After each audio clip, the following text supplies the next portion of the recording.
Salut les bladers, ici Playmaker. Aujourd'hui on se retrouve pour la review un peu beaucoup tardive des épisodes 21 et 22 de DB. Oui, épisode 23 était sorti au moment de cette vidéo, mais je n'en parlerai pas trop dans cette review. Cette review sera ici surtout consacrée à la toupie d'Ilia, tandis que la prochaine review sera consacrée à la nouvelle toupie de Louis.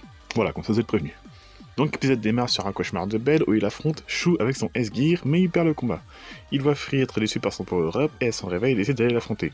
Oui, mais c'est clairement au tour de Rachat d'aller le défier, il veut quand même y aller. Vous allez me dire, oui mais Belle a bien affronté Shu. Oui, parce que Shu lui a demandé, pas l'inverse. D'ailleurs, mon spécial à papillon en commentateur, décidément j'adore ce personnage, et le combat en soi, rien de impressionnant, c'était juste une démonstration du S-Gear, qui possède un mode attaque et un mode défense, comme le châssis de Spriggan. Et il est remporté assez facilement par Belle. Juste à ça, Rachat décide de ne plus affronter Free, car il ne veut pas vaincre quelqu'un que Belle a déjà battu. Pourquoi pas, après tout, la rivalité est assez atypique, mais quelque part c'est vraiment pas cool de la part de Belle de n'avoir fait qu'à sa tête, un point qu'Iwakian ne cessera de rappeler à plusieurs reprises. Ce tournoi est un peu la foire à la saucisse, surtout quand Ilia décide de rejoindre la bande. En fait, si on en croit cet officiel, si Rachat la connaît bien, pareil pour Valt mais vaguement, Ilia est une ancienne membre de la BC Sol qui a quitté le club pour s'entraîner en solo, et on parle d'elle comme d'une bladeuse aussi douée que redoutable. Vraiment, je suis content de voir qu'on est enfin une bladeuse importante dans Burst. Dommage qu'il ait fallu attendre la saison 6 pour que ça arrive. Bon, après ça va en termes d'attente, je ne suis pas plus à plaindre. Épisode suivant, la troupe arrive sur l'île d'Inugashima pour l'étape de Louis, qui devrait être normalement la dernière étape. Une fois de plus, uniquement un seul de nos dynamiques bladers pourra affronter le légende. Cette fois-ci, ce sera décidé par un Battle Royale, qui marquera aussi le premier combat d'Ilia dans l'anime. Je parlerai de sa toupie après, mais vraiment, on peut effectivement voir qu'elle est très douée, mais horriblement sournoise. Elle complimente Rachat sur son Shin Shot Upper et Ranzo sur le High Mode de Ragnarok, afin de les pousser à les utiliser pendant le combat. Comme ça, elle peut facilement exposer leur faiblesse. Une vraie mentaliste. Elle parvient à s'en sortir et à achever Valkyrie et Belia avec son magnifique move Magma Smash, avec une animation qui est vraiment très cool.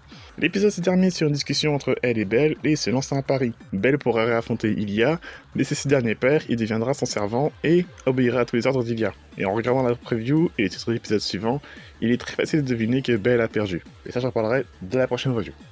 Du coup, la toupie d'Ilia est Magma Ifrit de type équilibre en rotation de droite. Pour ces pièces, on va devoir chercher nous-mêmes, vu que le site officiel ne nous les donne pas. Même aujourd'hui, même si j'ai du retard de quelques épisodes sur mes reviews, le site officiel est toujours écrit que Magma Ifrit, rien de plus. Son armor est inconnu, bien que théorisé par beaucoup comme étant l'armor fort. Son disque, j'ai déjà aperçu dans une vidéo de Zanki, d'après les wiki anglophones, il s'appellerait Sikex. Cette toupie n'a pas de gimmick particulier, si ce n'est les 6 lames d'Inferno Ifrit qui ont été améliorées, 3 grandes, 3 petites. Son driver est Jaggy, et pas Wave comme on l'avait dans l'opening. Enfin ça c'est ce que j'avais écrit dans mon texte avant la sortie de l'épisode 23. En fait son driver de base ressemble à Jaggy, mais de ce que j'ai compris, il y a posé un élément en plus par-dessus pour qu'elle ressemble à Wave, un peu comme un genre de XTM plus cheap. En regardant la bête de plus près, on peut remarquer qu'elle est un peu bizarre, comme ces deux trous au centre qu'on retrouve chez certaines toupies Hasbro, comme Apocalypse par exemple, et aussi la partie colorée autour du DB Core qui est un peu différent. Certains pensent à un nouveau sous-système, comme Kakusei ou Limit Break, je n'étire pas cette idée, ça peut être une possibilité. D'autres pensent à une erreur d'animation, j'en doute vu qu'elle apparaît que c'est officiel, et je suis pas trop animateur, mais animer en 3D une toupie entière par erreur, non. J'ai vu des gens dire que cette toupie serait pas définitive, c'est clairement pas le cas, cette toupie est définitive, il y a Ifrit, ça commence par un I. Contrairement à la Valkyrie de Rashad ou Death Solomon, Magma Ifrit a un avatar, très bel avatar d'ailleurs.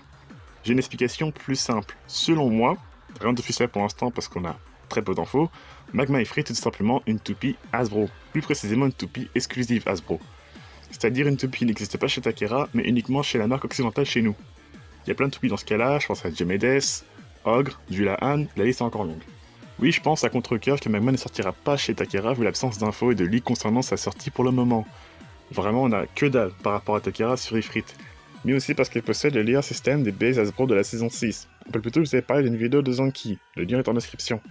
Eh bien avec Cyprus, comme d'habitude, ils ont fouillé les données de l'application officielle Hasbro et ils ont trouvé quelques layers Hasbro de toupies de la saison 6, ainsi que quelques pièces dont le disque de Magma et son DB Core. Vraiment, il n'y a aucun doute, c'est exactement le même système. Vous avez dit il y a longtemps que Hasbro et Takara concevaient à deux les produits de la marque Hasbro, notamment les stadiums de l'anime qui sont recréés par le nouveau système de Hasbro. Mais jamais on a eu de toupie occidentale dans l'anime. C'est très bizarre de sortir ça comme ça, et je ne vous raconte pas la confusion chez les fans japonais de voir apparaître une toupie de nulle part, qui ne sortira peut-être pas chez eux. En soi, personne ne sait vraiment ce qui se passe avec cette toupie. En vrai, je pense qu'on sera fixé pour les épisodes à venir. Par exemple, si Ifrit venait à exploser, on pourrait voir à quoi ressemble le dessous du layer, s'il y a des pentes ou des dents. Pareil, toujours de l'épisode 23, on voit que Ifrit possède un high mode, mais on ne sait pas encore si le Hasbro auront vraiment ce high mode et low mode de la réalité, parce que dans l'application, toutes les toupies de la saison 6 sont par défaut en low mode. Même si leur armure, s'ils ont des armures, sont en plastique ou en métal. C'est compliqué, on sait vraiment pas grand chose, c'est encore la confusion. De manière officielle, rien n'est dit. On en apprendra un peu plus dans les prochains épisodes, enfin j'espère. L'épisode 23 porte sur le combat entre Belle et Ilia, et l'épisode 24 portera sur le combat assez attendu entre Ilia et Louis. Hâte de voir ce que ça va donner, et la prochaine review portera évidemment sur les épisodes 23 et 24. En attendant, vous aurez une prochaine vidéo qui arrivera sur la chaîne, un petit unboxing que je suis en train de préparer depuis longtemps, parce que j'y retrace ma vidéo. Mais voilà, je crois que je vous ai tout dit, sur ce on se quitte là-dessus, et je vous dis à la prochaine.